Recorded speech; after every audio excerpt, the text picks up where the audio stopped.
Hi friends, welcome to మీకోసం. నేను మీ శిరీష. ఎలా ఉన్నారు? చాలా రోజులు గ్యాప్ వచ్చిందండి వీడియోస్ పెట్టడానికి. ఈరోజు మనం చేసుకోబోయే రెసిపీ గుత్తి వంకాయ. ఈరోజు గుత్తి వంకాయ మనం మసాలా కర్రీ ఎలా చేసుకోవాలో చూద్దాం. ముందుగా చిన్న చిన్న వంకాయలు నీట్గా శుభ్రంగా పక్కన పెట్టుకొని చిన్న కొబ్బరి చిప్ప ముక్కలు కట్ చేసి 1 ఇంచ్ అల్లం ముక్క చిన్న చిన్న ముక్కలు కట్ చేసుకొని ఉంచుకోవాలి. ముందుగా మిక్సీ జార్లో కొబ్బరి ముక్కలు వేసేసుకొని 1 ఇంచ్ అల్లం చెక్కు తీసేసుకొని 5 నుంచి 6 లవంగాలు, చిన్న దాల్చిన చెక్క ముక్కలు 2 వేసేసుకొని ఒక 10 వెల్లుల్లి రెబ్బలు వేసేసుకొని ఇందులోనే మన కూర గ్రేవీకి మొత్తం సరిపోయేటట్టు కారం, ఉప్పు 2 వేసేసుకొని మొత్తం గ్రైండ్ చేసేసుకోవాలి. వీలైనంత గ్రైండ్ చేసేసుకోండి మెత్తగా. ఇలా మెత్త గ్రైండ్ చేసుకున్న తర్వాత ఒక 4-5 పెద్ద ఉల్లిపాయలు తీసుకొని ఇందులో ఇలా ముక్కలుగా కట్ చేసి వేసుకొని ఇది కూడా మెత్తటి పేస్ట్ చేసుకోవాలి. వాటర్ లేకుండా పేస్ట్ చేసుకోవాలండి.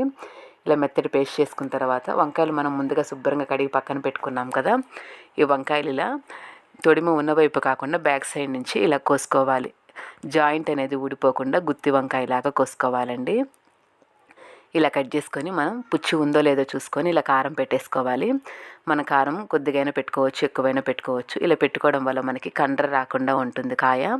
ఇలాగే మనం అన్ని కాయలు కట్ చేసి తీసుకొని పెట్టుకోవాలి. వంకాయ మాత్రం పుచ్చులు ఉన్నాయో లేవో చూసుకోండి. అంతేకాకుండా ఇలా చేసుకోవడానికి వీలైనంత చిన్న కాయలు తెచ్చుకుంటే టేస్ట్ బాగుంటుంది, త్వరగా మగ్గిపోయి.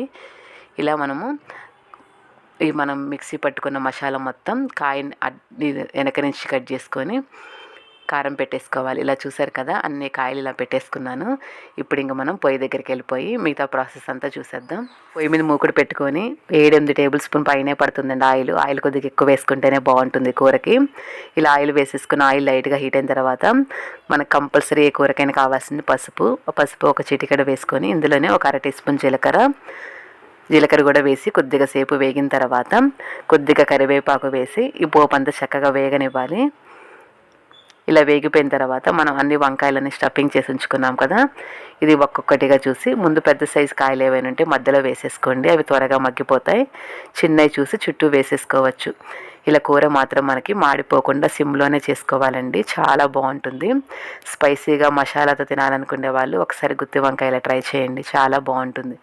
చిన్న కాయలు చూసి తెచ్చుకోండి వీలైతే, అప్పుడే మనకి కూర అనేది మంచి టేస్ట్తో ఉంటుంది. ఇలా మనకి వంకాయలో పెట్టంగా మిగిలిన కారం మధ్యలో వేసేసుకోవాలండి, ముందు వేయొద్దు, మాడిపోతుంది కూర. మనకి కారం వంకాయలు పెట్టంగా కొద్దిగా మిగులుతుంది, ఆ కారాన్ని మనం పక్కన పెట్టుకొని ఇవి కొద్దిగా మగ్గిన తర్వాత మధ్యలో వేసేసుకోవాలి. మీ అందరికీ చిన్న విన్నపం అండి.